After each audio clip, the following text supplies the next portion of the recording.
ঝড়ে ক্ষতিগ্রস্ত রাবার বাগান পরিদর্শনে বোর্ড। গত রবিবার সকালে আচমকা কালবৈশাখী ঝড়ে মানুষের বাড়িঘর সহ মানুষের একমাত্র আয়ের উৎস রাবার বাগান ধ্বংস হয়ে যায়। কালবৈশাখী ঝড়ে এই ধ্বংসলীলার পর মানুষ এখনও পর্যন্ত সেই হতাশ কাটিয়ে উঠতে পারেনি। এরই মধ্যে সোমবার সকালে মুখ্যমন্ত্রী অধ্যাপক ডক্টর মানিক সাহা বিশালগড় মহকুমার অন্তর্গত লেম্বুতলী এলাকা পরিদর্শন করে ক্ষতিগ্রস্ত পরিবারগুলির সাথে কথা বলেছিলেন এবং আশ্বাস দিয়েছিলেন খুব শীঘ্রই সরকারিভাবে সহযোগিতার হাত বাড়িয়ে দেওয়া হবে এবং ক্ষতিগ্রস্ত পরিবারগুলিকে সরকারি সহায়তা পৌঁছে দেওয়ার জন্য বিশালগড় মহকুমা প্রশাসনকে নির্দেশ দিয়েছেন মুখ্যমন্ত্রী নিজে। বুধবার দুপুরে ত্রিপুরা রাবার বোর্ডের এক প্রতিনিধি দল ক্ষতিগ্রস্ত এলাকাগুলি পরিদর্শনে আসেন। এদিন রাবার বোর্ডের এই প্রতিনিধি দলটি প্রথমে বিশালগড় মহকুমার অন্তর্গত লেম্বুতলী এলাকায় পরিদর্শন করে সাধারণ মানুষের ধ্বংস হওয়া রাবার বাগানগুলি ঘুরে দেখেন। এদিন প্রতিনিধি দলটি জানিয়েছেন, অ্যাকচুয়ালি আমি এসেছি একটা অর্ডার পেয়েছি গত পরশু দিন তো এসডিএম হয়ে আমার ঊর্ধ্বতন কর্তৃপক্ষ আমাকে মেসেজটা ফরওয়ার্ড করেছে এবং অ্যাকর্ডিংলি আজ মানে ক্ষতিগ্রস্ত এরিয়াগুলো দেখাবার জন্য এসেছি।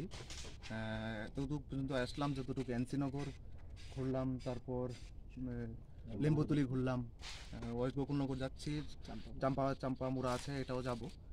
যতটুকু দেখা গেল এখন পর্যন্ত 12-13 জন বেনিফিশিয়ারি দেখেছি।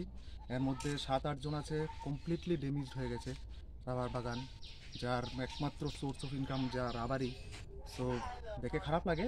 অ্যাকর্ডিংলি আমি আমার কর্তৃপক্ষকে মেসেজ করবো কমপ্লিট ড্যামেজ যেগুলো আছে উইদাউট রিজুমিনেশন।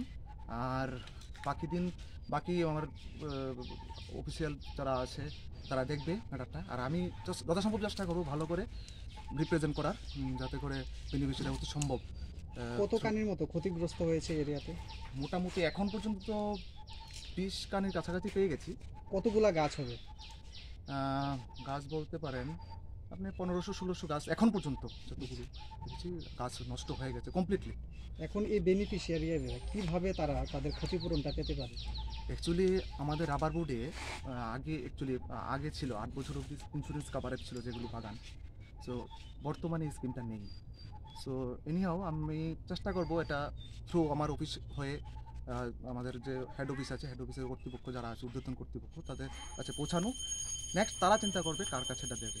সো আমি এতটুকু আমার পক্ষ থেকে আমি বলবো, আমি রিজনাল অফিসে posted being as a field officer, আমার যত সম্ভব স্পট ভিউ ভেরিফিকেশন করে যত বেস্ট পসিবল এবং রিপোর্ট দেওয়া যায় বেনিফিশিয়ারির হয়ে, এবং যেখানে কমপ্লিট ড্যামেজ হয়েছে, যারা বেশি ক্ষতিগ্রস্ত হয়েছে সেটাকে হাইলাইট করা, যাতে করে আলটিমেট কথা হচ্ছে যাতে বেনিফিশিয়ারিরা কোনোভাবেই ব্যুরো রিপোর্ট, জনদর্পণ। আর্থিক অবস্থা